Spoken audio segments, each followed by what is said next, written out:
राधे राधे प्रिय दर्शकों। आज हम आपको ले चल रहे हैं एक ऐसी जगह पर जो सिर्फ एक शहर नहीं बल्कि एक पवित्र एहसास है। यहाँ हवाओं में राधे राधे बसा है और हर गली कान्हा की लीलाओं की कहानियाँ सुनाती है। तो चलिए चलते हैं मथुरा के सफ़र पर। हमारे इस पवित्र सफ़र की शुरुआत होती है मथुरा में, श्री कृष्ण जन्मभूमि के पावन द्वार से।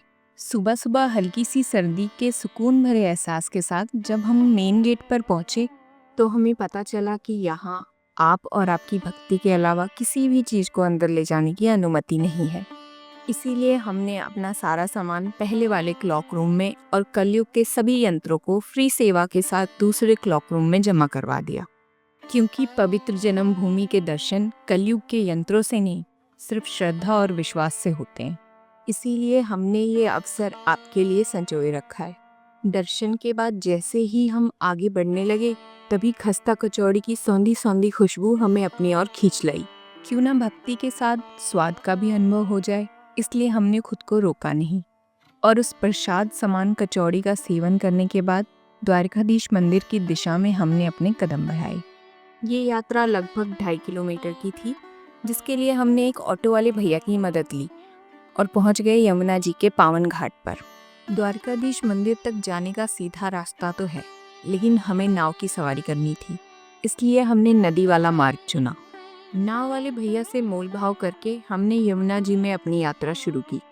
सफ़र शुरू होते ही हमें दिखे कुछ पक्षी जो यमुना जी के जल में आनंद ले रहे थे।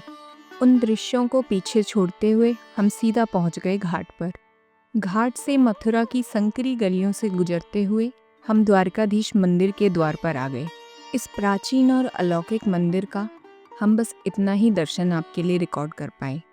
बाकी इस अनुभव को आप स्वयं आकर ही पूरी तरह से महसूस कर सकते हैं। भगवान जी के दर्शन के बाद हमने मंदिर की परिक्रमा शुरू की। परिक्रमा के दौरान शीतल हवाओं की झोंके के साथ मन में एक अद्भुत शांति और दिव्यता का एहसास हो रहा था। एक ऐसा एहसास जो शब्दों में बयान नहीं हो सकता, सिर्फ दर्शन मात्र से ही अनुभव किया जा सकता है। द्वारकाधीश जी के दर्शन के बाद हम फिर से लौट आए यमुना जी के घाट पर। हमारी नाव की सवारी फिर से शुरू हुई। नाव में बैठे हुए हम एक एक करके घाटों को पीछे छूटते हुए देख रहे थे और नदी की दूसरे किनारे पे एक शांत जंगल नजर आ रहा था, जिसमें आज भी शायद कहीं एकांत में कान्हा अपनी लीला रचा रहे हों। इसी के बीच मन एक कसक से भर उठा। जो यमुना कभी निर्मल थी, आज हमारे ही कर्मों से वो काली हो गई है। इसी विचार के बीच जब हमने पीछे मुड़कर देखा तो एक और नाव जैसे हमारे साथ ही रेस लगा रही थी। इन सभी दृश्यों को मन में संजोते हुए हमारी नाव की यात्रा पूरी हुई। अब हमें वृंदावन की ओर बढ़ना था, लेकिन बिना मथुरा के पेड़ों के ये यात्रा अधूरी सी लगती। इसलिए हम सीधा पहुंचे ब्रिजवासी, जहां से प्रसिद्ध मथुरा के पेड़ों को पैक करवाया और लगभग 12.5 किलोमीटर का सफ़र तय करके हम पहुंचे बांके बिहारी मंदिर की तरफ। भक्ति से भरी वृंदावन की गलियों से गुजरते हुए हम पहुंच गए श्री लाडली जी के पास। यहाँ से हमने पूजा का सामान लिया और अपना सारा सामान यहीं रख दिया, क्योंकि आगे मंदिर परिसर में सामान रखने की व्यवस्था नहीं है। मंदिर में प्रवेश करते ही भक्तों की भीड़ के बीच हमने किसी तरह इतना सा दृश्य आपके लिए रिकॉर्ड कर लिया। दर्शन के बाद रास्ते में मीठी लस्सी और उसके बगल में तलती हुई पूड़ियाँ और ढोकले नजर आए, तो हमने फिर से पेट पूजा की और फिर चल पड़े निधि वन की ओर। लेकिन बीच रास्ते इन महाशय ने फ्रूटी के बदले मेरे चश्मे का सौदा कर लिया।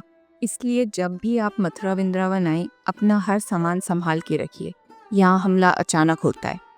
निधि वन पहुँचते पहुँचते दोपहर हो चुकी थी और उस समय सारे मंदिर बंद होते हैं, तो हमें बिना देखे ही वापस लौटना पड़ा, क्योंकि हमारे पास शाम तक का रुकने का टाइम नहीं था। मथुरा में देखने के लिए और भी बहुत कुछ है जो एक दिन में दिखाना संभव नहीं, इसलिए जब भी आए कम से कम 2 से 3 दिन का समय लेके आए और राधा नाम का जप करते हुए इस पवित्र भूमि का आनंद लें। तब तक के लिए राधे राधे।